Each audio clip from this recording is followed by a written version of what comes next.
Ladies and gentlemen, I'm Dr. Vernon Neppe, your host today, continuing our YouTube discussions on a very important, original, and fundamental model pertaining to reality. Infinity. Where does this fit in? When you talk about infinity, you could use words like timeless or spaceless, but it's better using the term Ein Sof, without an end. Doesn't have an end, it doesn't have a beginning. So it is an unextended kind of space. And it is, in a way, an eternal present of time. It's always there. It extends. But why should we bother with this term infinity? Why is it pertinent? Why is it relevant?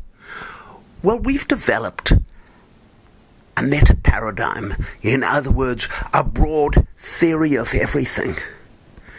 And in order to do this, we've had to incorporate infinity, because there's certain other things that don't fit. For example, order, multidimensional order. Where does that come from? We know in physics that we're in a confined kind of space and a confined kind of time, and in our finite reality, we have a tendency towards disorder. And yet living beings are very ordered.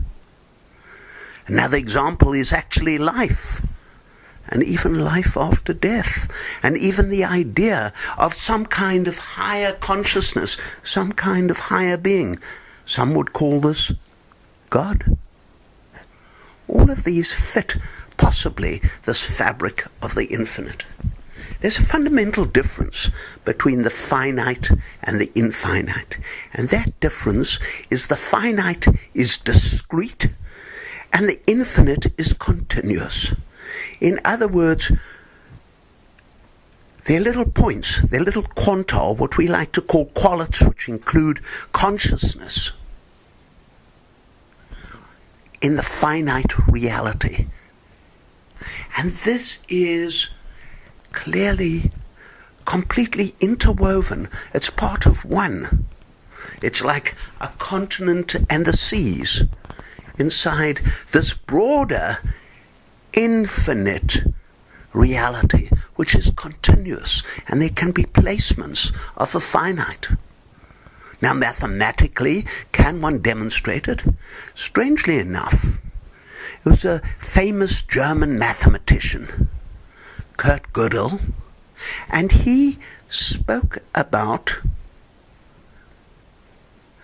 the fact that you could not prove anything inside itself effectively. More complicated than this.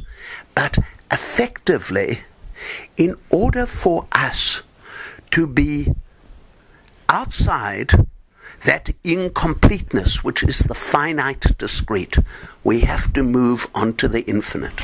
And there was another famous mathematician, Georges Cantor, and he realized the value of this discrete kind of countable infinity, the transfinite, and yet the continuity of infinity in terms of the infinity of infinities. So again, we are dealing with mathematical ideas of the infinite.